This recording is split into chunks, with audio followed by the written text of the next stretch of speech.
Hey everybody. For those of you who are joining after the fact, watching this later on, you missed out on a lot of the drama that's been going on here.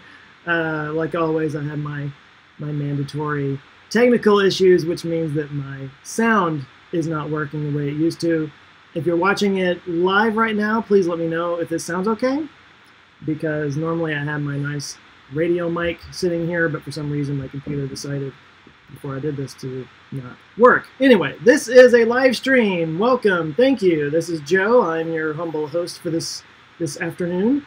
Thanks for joining, for those of you who are joining. And yeah, I hope you can hear me okay. Let me know.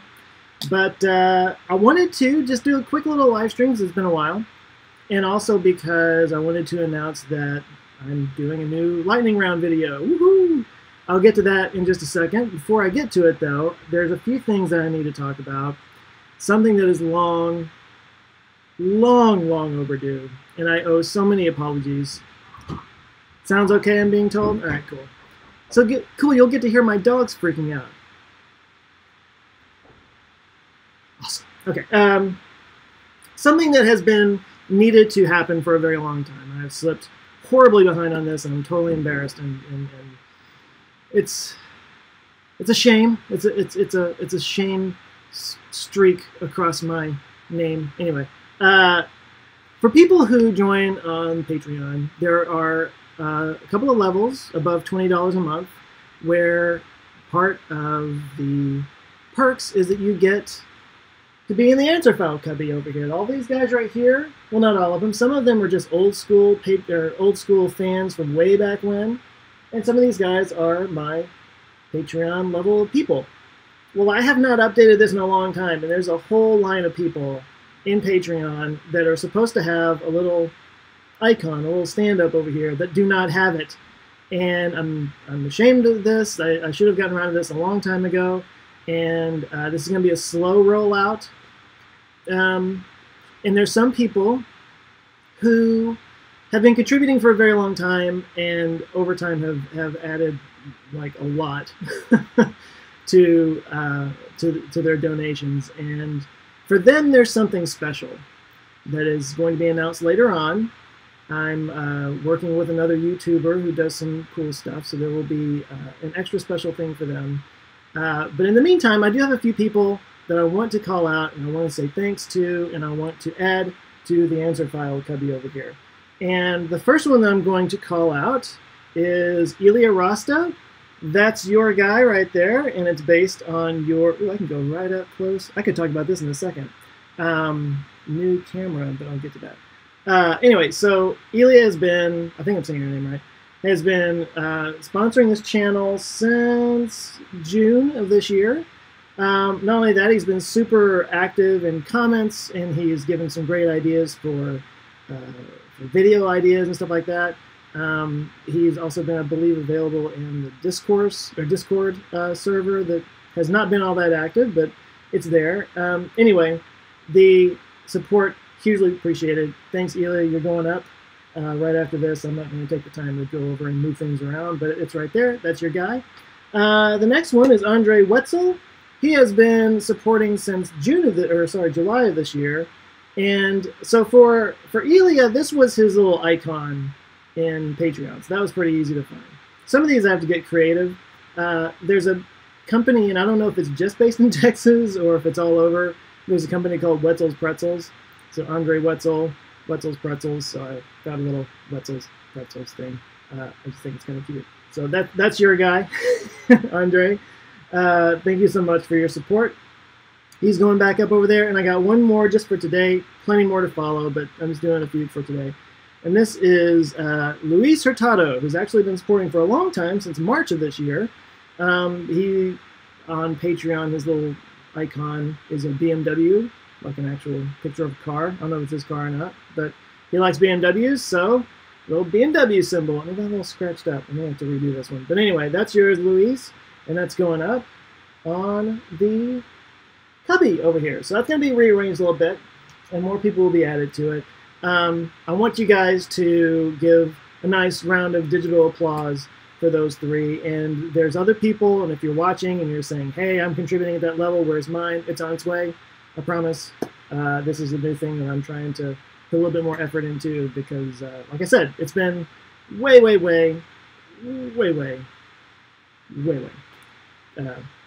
past time. Anyway, another little thing I want to talk about really quick before I get into the whole thing about the lightning round video. If you've been watching this channel for a long time and you've been following the live streams, you might notice that the frame is a little bit different now, because I used to use the camera on my computer, my little FaceTime camera, or whatever they call it, my little web stream camera. I got a new camera, and I'm super excited about this because not only can I get a cool, nice, better picture for the live streams that's actually in the format of what you normally see my videos in, but I can also do this. Look at this. I did it a second ago. It has autofocus. I know that's super like new, crazy technology, autofocus. But I've been doing. This is why I'm excited about this. You guys might not care, but I'm gonna just go. I'm gonna go for it. I've been shooting all these videos this whole time on a Canon 7D. This is my camera I've been shooting all my videos on for the last 3 years. And this is a fine camera. It's obviously done the job for me. As I'm looking at something that broke. What broke? That's nice. Anyway, I've had this camera forever. It's probably a good 6 years old. And it's been doing the job. The problem is, I can't stream out of this. Like, I was trying so hard for so long to find a way to do live streams out of this camera into the computer, but I never could make it work because it's just not made for that. It's really a still camera that happens to shoot video. But the process for me shooting this whole time has been, I shoot on the 7D, I take the card out, which is in there right now. I have to take out the card, plug it into the computer. I have to record the audio separately. I used to record the audio here on a H4n Zoom audio recorder. I don't have to do that now. I've been recording it directly into the computer, but the point is, take the card out, put it in, upload the footage, put it into Premiere, sync it all up. It's like 5, 6 different steps that I have to take. Now that I've got this camera, and I've finally figured out how to work it through the computer, I can record it right in my computer with the audio. It's all synced up. I record it, I just drop it into the timeline, and I'm done. I can just start editing right there. And I'm sure this isn't as exciting to you guys as it is to me, but it's a huge deal for me because every little efficiency I can find in doing this allows me to produce more content and do it better, suffer fewer hurdles that I have to jump over and hoops to jump through. It all helps out, and it helps me to do more stuff. For example, the 7D, one of the biggest problems with it was that it shuts off after 12 minutes. So I can only record 12 minutes at a time. And now I have a huge card in there, so I don't have to like switch out the card all the time. I used to have an 8 gig card, and I had to switch out the cards constantly. But luckily I don't have to do that now. But anyway, the point was, it was shut down after 12 minutes. I can't tell you how many times I would be right in the middle of some big spiel recording a video, and it would shut off, and I would realize, oh my God, I wasn't even recording the last 10 things that I said, right?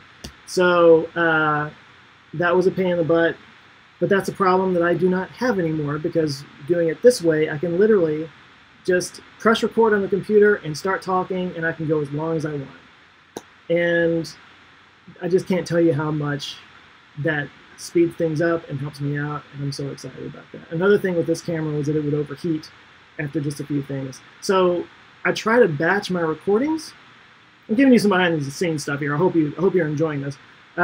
You may just be like, shut up.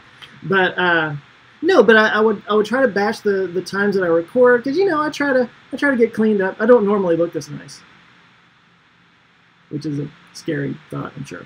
But I have to get cleaned up, and I gotta get ready, and I gotta do, it's time consuming. So I try to do as many videos at a time as I can. And I couldn't do that with this one, because after 2 or 3 12-minute runs, it would start overheating on me. I would literally have to get an ice pack and put it on top of the camera. So it was just so, ghetto in the way I had to do it.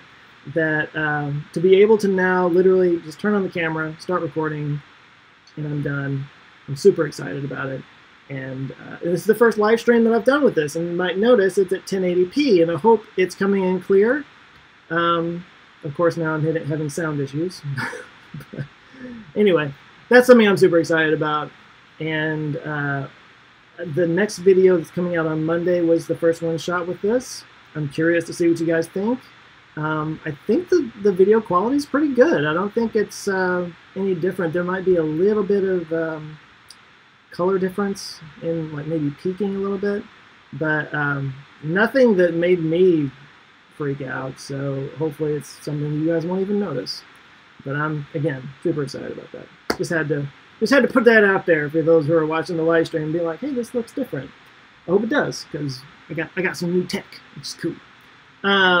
So, lightning round video. For those who are fairly new to the channel, and there's a lot of new people out there.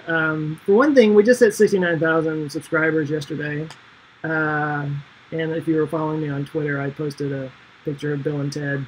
69, dude, because that was the first thing I thought of when I saw it. But anyway, so that's fun. And that just, the only reason I say that really is because there have been so many new people since the last time I did a lightning round video. So if you are new, you don't really know what the lightning round video is all about. The first lightning round video I did had 1 million views. So I have, you know, the subscriber count that I keep track of, and then just the number of views for the channel that I keep track of. And I did the first one at 1 million views because that was a big deal for me. I did another one at 2 million views, and then the channel started speeding up quite a bit. So the time it took to get from 1 million to 2 million was, I don't know the number, but it was a significant amount of time. And then after I hit 2 million, it got to 3 million like the next month or something, like really fast. And so I was like, okay, maybe I shouldn't be doing one every single million at this point. Maybe I'll wait till I get to 5 million, right? Well, we just hit 5 million at the very beginning of this week, actually, maybe over the weekend. So 5 million views for the channel. I'm excited about that. I know there's a lot of channels out there that get 5 million views for every single video that they put out. And I look forward to the time when I get to that point, but I'm not anywhere near there right now. So 5 million views to celebrate. I'm doing a lightning round video. And again, for those who don't know what the lightning round video is all about, basically, you know, you guys ask me questions, and I try as much as I can to base videos off of the questions that you guys ask. It used to be exclusively based off of the questions that you guys ask. Now it's more just kind of whatever's moving me, and if somebody happens to have asked that question, cool. But the lightning round video is 100% your questions. And what I do is I pick one day, and I solicit questions on social media. And that's the only thing. It has to be on social media. On my Facebook, Twitter, Instagram, or Snapchat. You can find me at Answers with Joe on all those platforms. But if you ask me, so that I pick a date, one date, and when you, okay, on that one date, any questions that get asked on social media on that one date, I will do in a lightning round video. I will answer. So there's a few, I just got a super chat from Rulus0. Thank you for that very much. So there's a few rules for the lightning round video. First rule, yes, you have to follow me on social media. Some people take issue with that. I don't care, because I need to grow the channel outside of just the YouTube channel. It has to kind of become its own thing outside of here. It can't just all be right here on this one platform. So that's part of the reason why I insist you must follow me on my social media. It doesn't matter which one, pick and choose, and you can ask me the question there, and if you follow me, you get that question answered. Rule number 2, it has to be fairly short, tweetable if possible, and the reason is because in the video I need to ask the questions, and if I don't make this rule, here's what happens, because I've done this a couple of times now, and I know this is how it works. A lot of people who watch the channel, they have, it's not really a question so much as I've got this idea, and what they really want is for me to kind of verify this idea.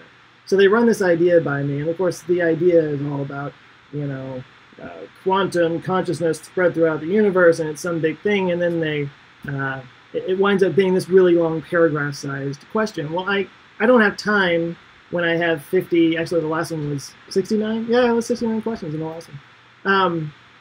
In a big lightning round video, I cannot read a 5-paragraph long question. So if you ask me a question that long, it's not going to get answered. Sorry, I just can't. So short, easy questions. I reserve the right to make jokes out of them.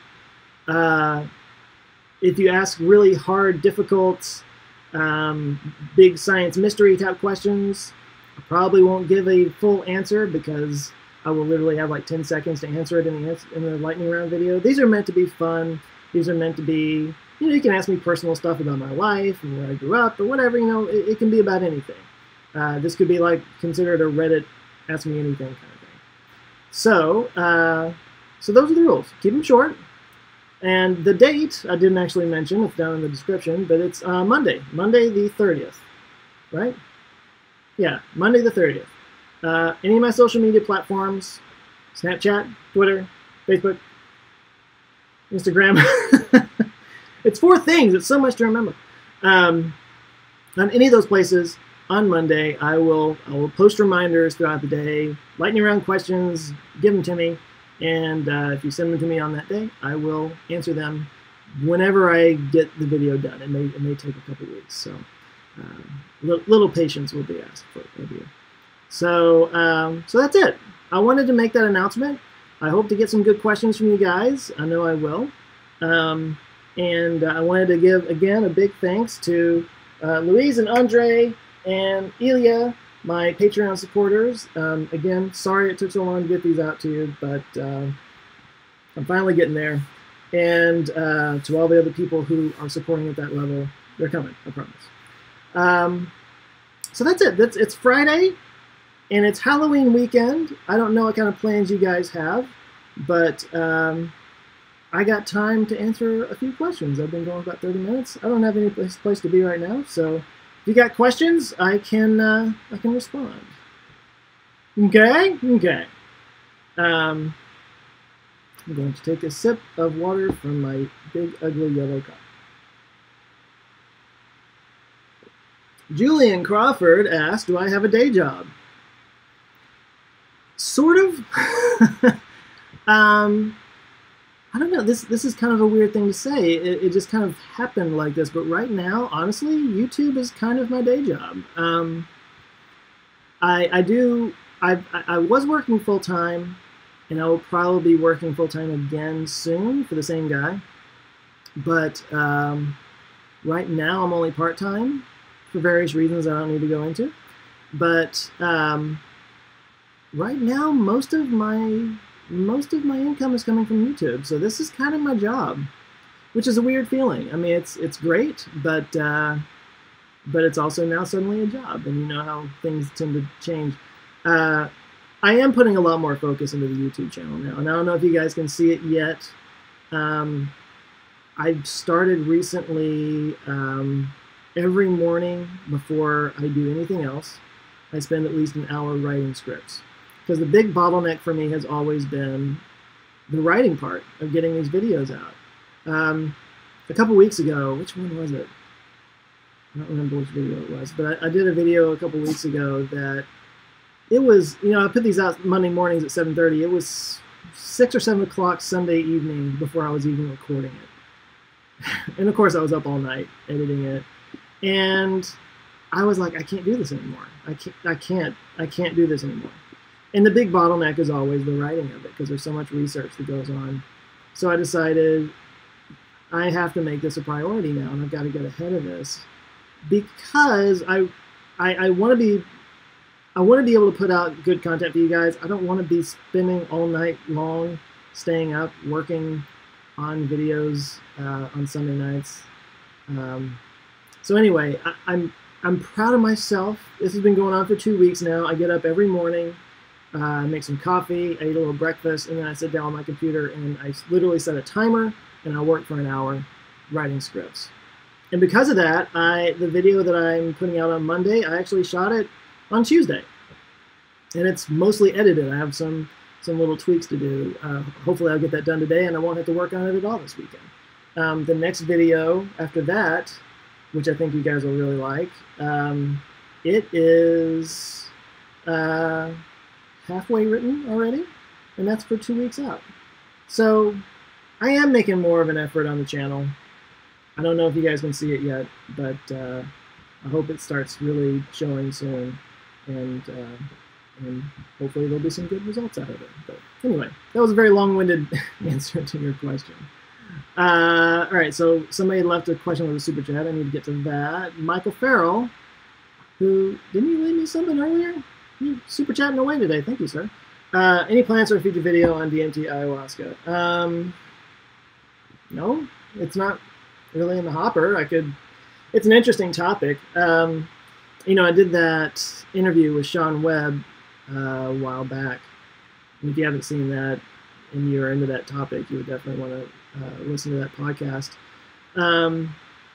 He would be good because I want to get him back and do another podcast, another live stream, and it would definitely be something to talk to him about because he's done a lot of research on that, and he could just talk about it. But I don't have one in the lineup right now. I've got videos scheduled out till about mid-December. But that's not something that's out of the question. It's definitely an interesting topic.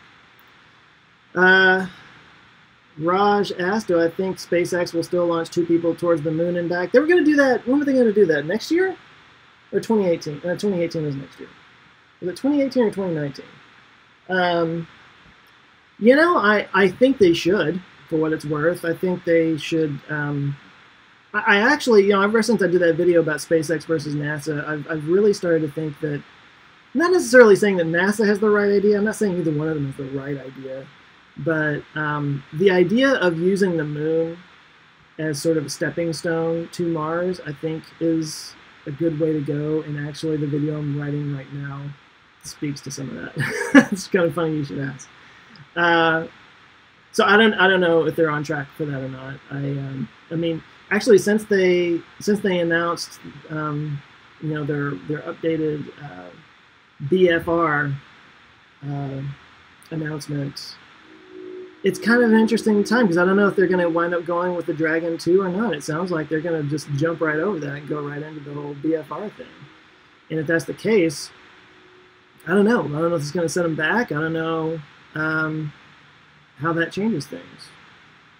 It's a good question. Let's see. Knowing what you know now, how would you live life differently if you were 20? Oh, geez. That's from Siddhant Basan? Hopefully I said that right. Knowing what I know now, how would I live life differently if I were 20? Wow. Everybody I know that is over a certain age, and I don't know what that age would be, but let's just say a certain age, they all say that if they could go back, they would tell their younger selves to just calm down, to just relax, to understand that things are going to work themselves out, and that nothing is as dramatic as it seems. My wife is a high school teacher, and you know, I don't spend a lot of time around teenagers myself, but teenagers, I was once a teenager, and I remember, everything is the end of the world.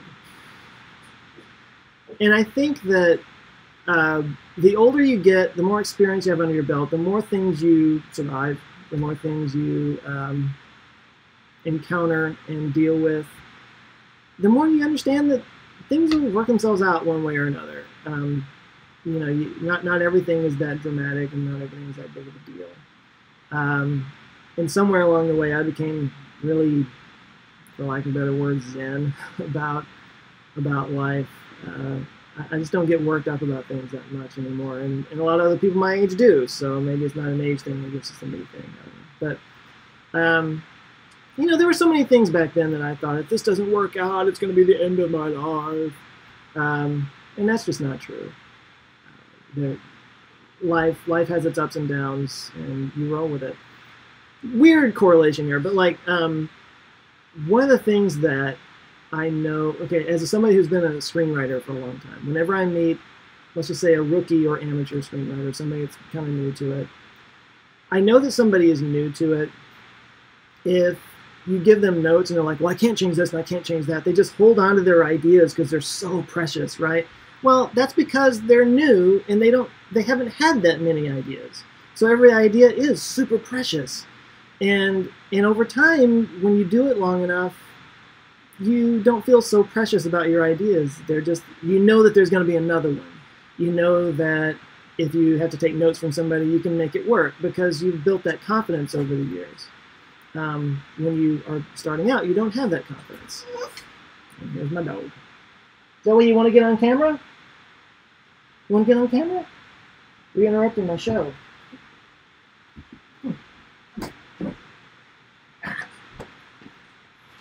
So if she wants to interrupt the show, then she doesn't want to be on camera.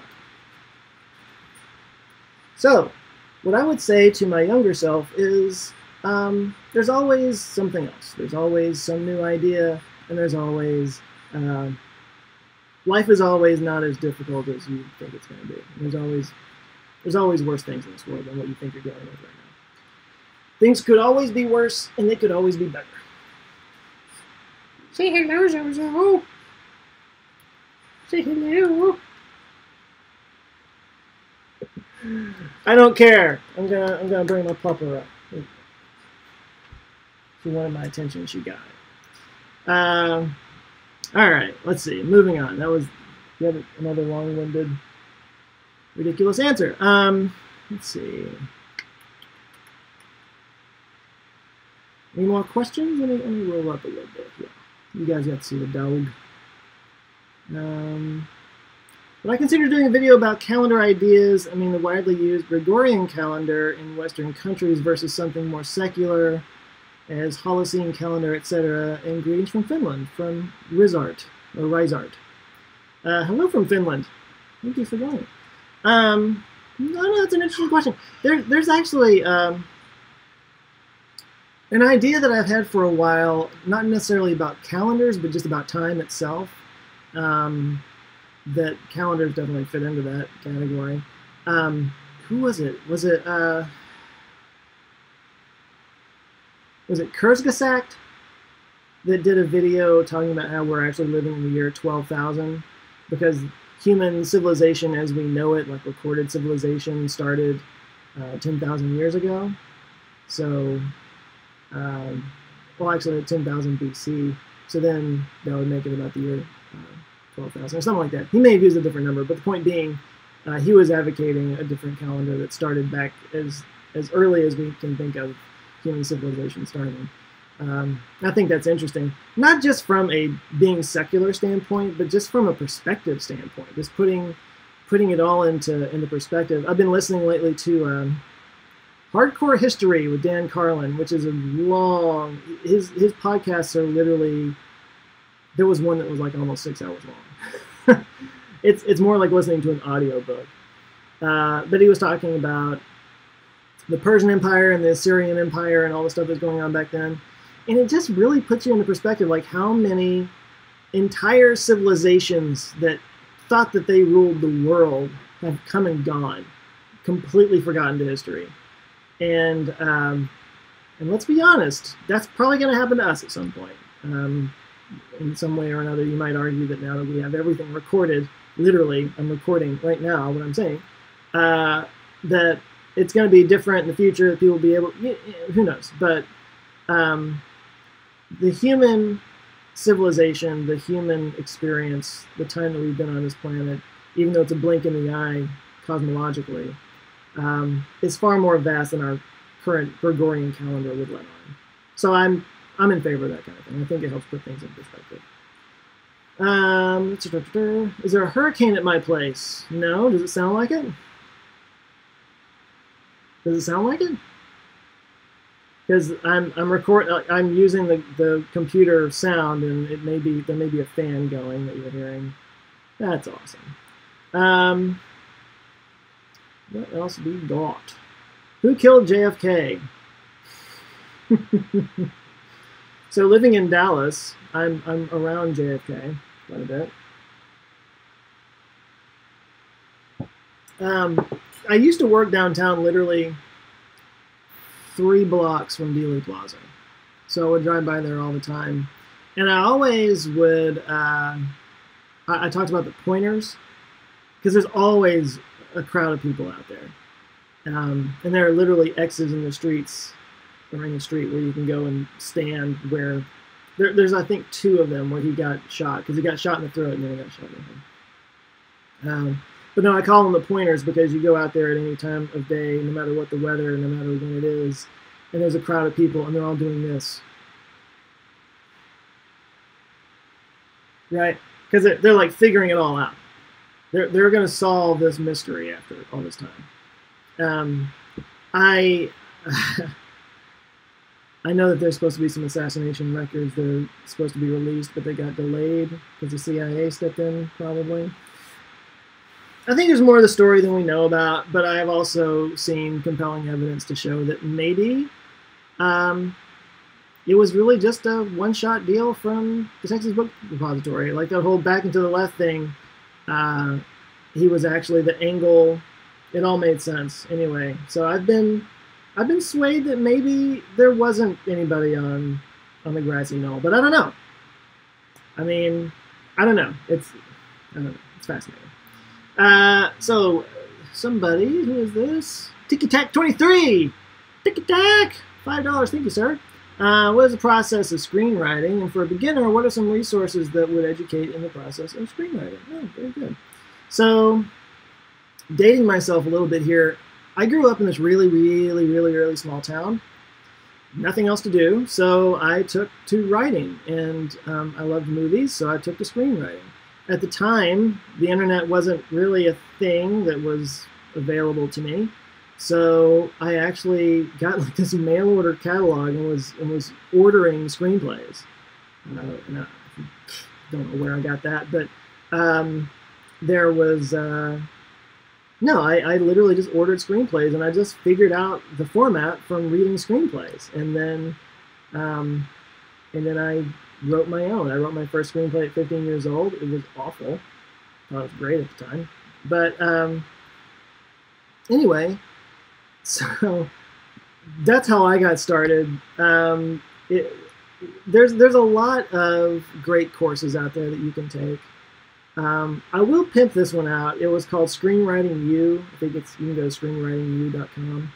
The guy who runs it, name is Hal Croasman. I've taken a couple of classes from him. He does this whole master class kind of thing. And the thing that I liked about it was, and I had taken several different classes. I've read every book in the world. By the way, just look up the books on Amazon. There's a ton of them. And I could try to think of what I have over here. I've got several. There's one called The Coffee Break Screenwriter, and I met the author of that. Conferences, actually the Austin Film Festival is going on right now. It's the best screenwriting conference probably in the world. It's the best film festival when it comes to screenwriting. So if you ever get a chance to go to something like that, you'll hear panels and you'll get to meet and shake hands with like some of the biggest screenwriters in the world. It's amazing. But anyway, so Screenwriting U is a good place to start, honestly. What I was going to say was what they did was, I can honestly say I don't know that I learned anything new from watching or from going through that course, but they were able to take all the best practices and all the rules and put it into a format that's easy to follow. Like I could go through their method and bang out a script and have it be pretty darn good, you know? Obviously you don't want to be formulaic, but every creative thing that you do, whether it's advertising, copywriting, which is another thing that I do, doing YouTube videos, doing screenplays, there is a box you need to fit into. I hate the term think outside the box. I just hate that term because there's always a box. It's what can you do inside of that box? How can you use that box to shape something that's interesting and creative? That's where it really comes from. You know, when I was doing advertising copy, people would say, think outside the box. I'm like, okay, I'll write it in Sanskrit. They're like, what? And I'm like, well, that's outside the box. You know, no. And the thing is about advertising, it's literally inside the box. It's, you know. So I would suggest Screenwriting U. There's a lot of great YouTube channels that cover story stuff. There's one called well, Cinefix does a good job. They break down really more from a cinematography standpoint, really. But that's a good place to start. I hope that answered your question. I'm kind of rambling at this point, so I'm gonna move on. But hopefully that helps. And Michael Farrell bought the Codex Seraphinianus. I still don't have that book. I really need to get it. It belongs on the shelf back there, definitely. It's an interesting book. I think I know some people that have it, though. Which online games do I get into? Asked Canner. This is a really quick answer. None. I am not a gamer. And I know. I was actually talking to somebody the other day about this. I grew up. I didn't have a Nintendo or anything, and I just never developed the gamer skills, I suppose. And I get really frustrated now whenever I play video games because I'm just so terrible at it. So I don't know. I've just never really had gaming. I feel like I'm kind of missing out on something at this point, though, because it's such a big part of our culture. But I also feel like I barely have time to just get through my day and get all the stuff done. If I was playing some game, I don't know how I would fit that in to my life at this point. But I am probably missing out on something. Gaming is watching movies for smart people. Okay, whatever. My thoughts on the Sophia robot that insulted Elon Musk, and if I saw it. I just saw the headline. So no, I haven't. I don't know the details of it. If you look inside the computer, don't you think that our future powerful supercomputers could hang the mother computer in which we are living? Just clarify that. Can you run infinite numbers of virtual machines inside it? You're talking way over my head. I don't even know what those words mean. Sorry. These are the kind of things that I would have to, like, if I had a week to research, I could probably come up with a good answer. I don't even know. Gray was asking how the Cankerboy business is going. Thank you for asking. It's it's going. I have never put any effort into marketing it, honestly. And that's something I'm trying to change. In fact, I've got a whole pad full of notes, and I'm meeting with a guy this afternoon, a friend of mine, about starting up a a marketing campaign. I have a commercial that I shot for it, like a viral video. I hate that term, but I shot it, God, a year ago, and I still haven't put it out because I've always, the YouTube channel is growing really well, and I want to focus my efforts on something that's working and that's growing. And along with the YouTube channel, and that's why I promote Cankerboy on the YouTube channel, and that's helped bring it up a little bit. But I really need to put a marketing campaign out there and really promote it through the end of the year. That's the plan. And I'm hoping to grow it to where it can. It's funny. I thought that Cankerboy was going to fund the YouTube channel, but right now it's the complete opposite. I'm actually making more money from YouTube than I am on the Cankerboy thing.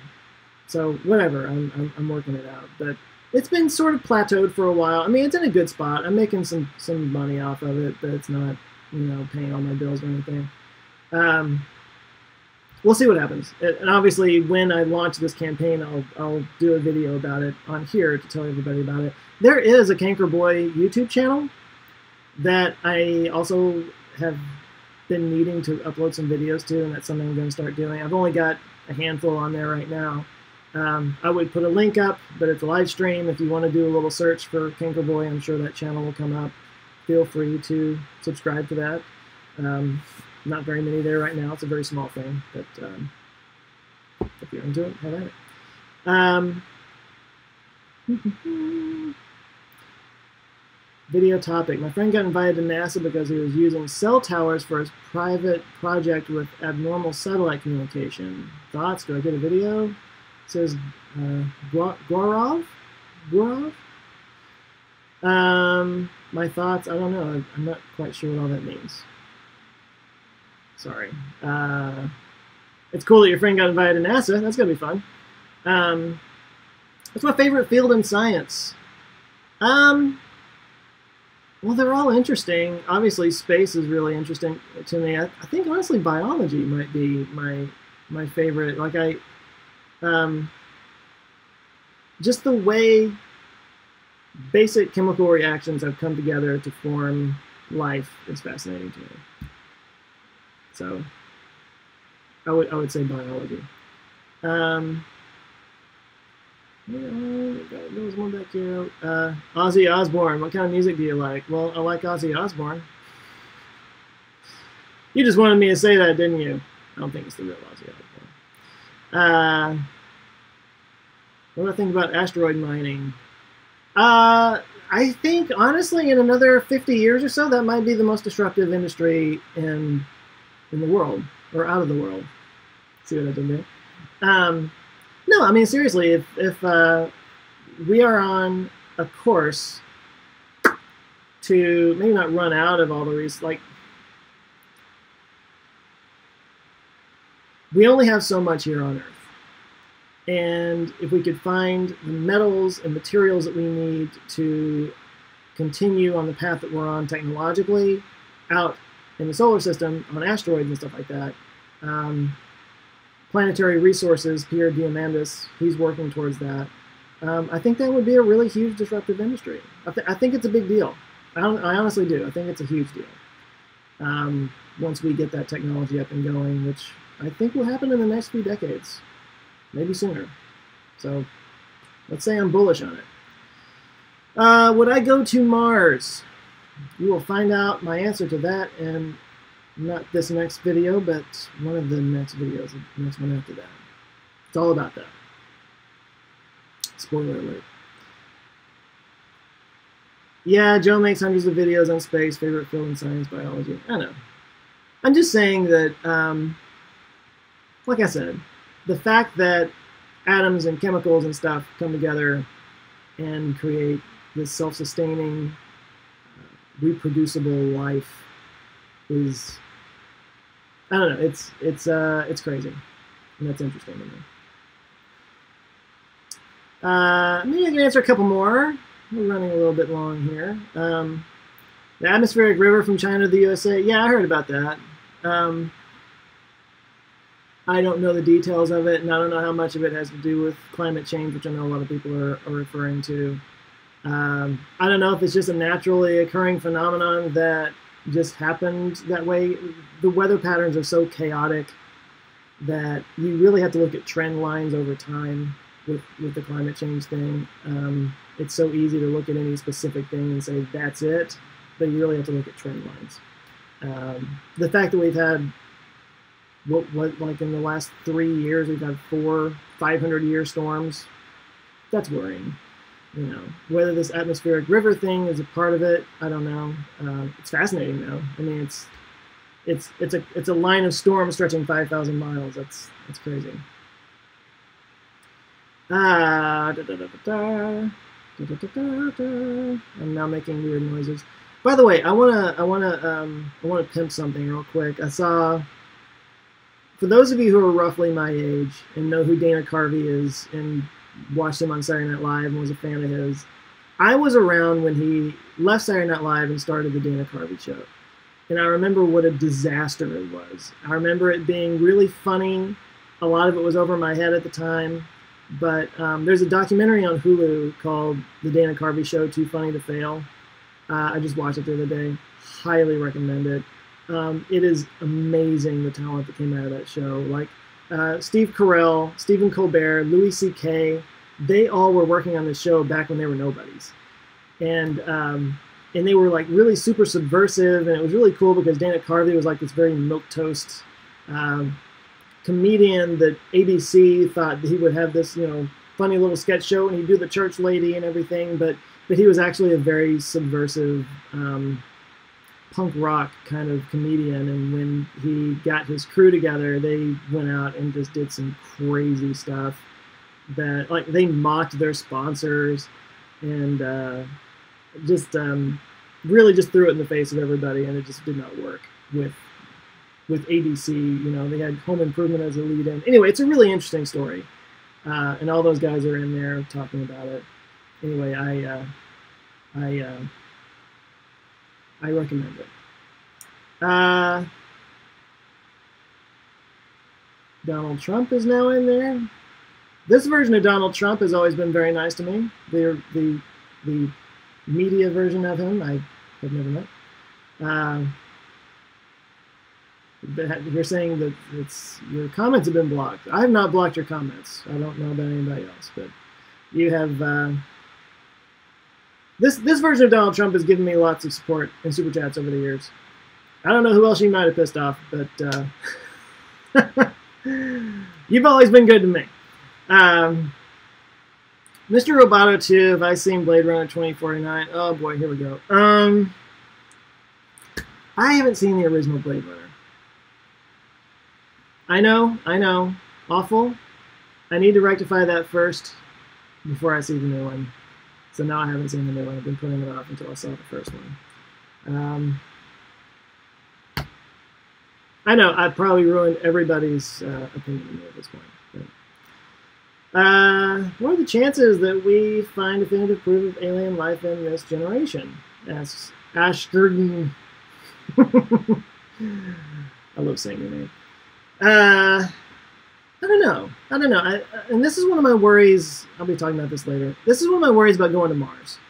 Is that if there is some kind of biological life there, bacterial, one-celled or otherwise, as soon as we land there, it's contaminated.